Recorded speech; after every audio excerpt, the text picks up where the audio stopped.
Assalamualaikum warahmatullahi wabarakatuh. Coba kita lihat ya. Fenomena alam berupa awan ya. Inilah yang dinamakan awan tsunami.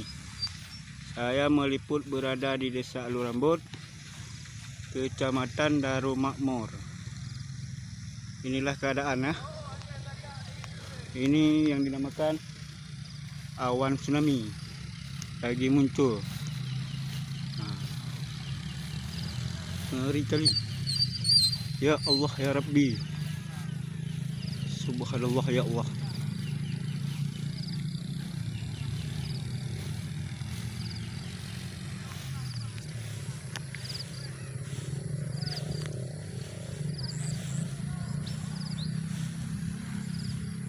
La ilaha illallah. Ya Allah ya Rabbi.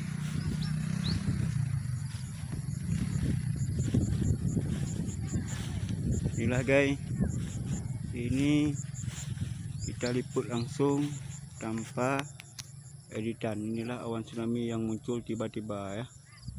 Ini sekitaran jam 18 lebih mau maghrib nih. Ini saya tepatnya berada di lapangan bola kaki Kampung Alurambut. Lihat awannya, gelap gulita.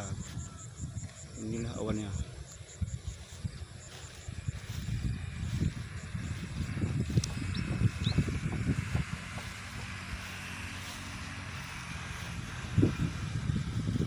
Sangat mengerikan guys.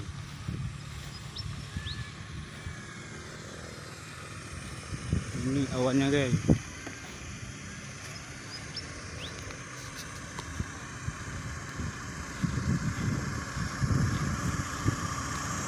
Tidak deh, yur.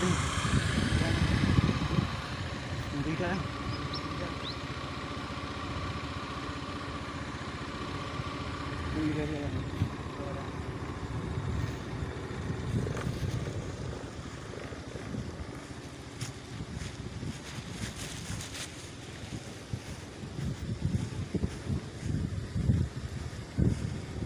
Ini awan.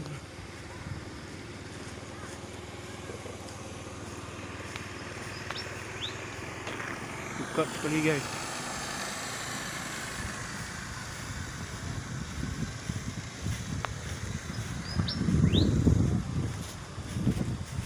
Ya Allah ya Rabbi.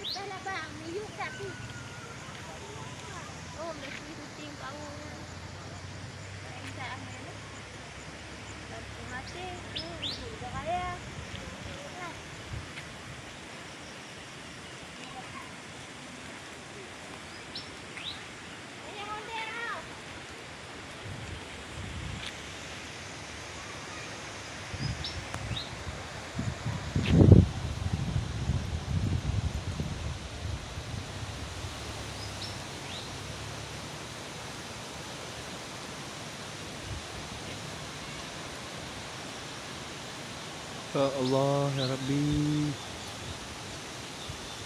Badai kawan-kawan ya.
inilah suasana cuaca setelah datangnya awan tsunami tadi ya.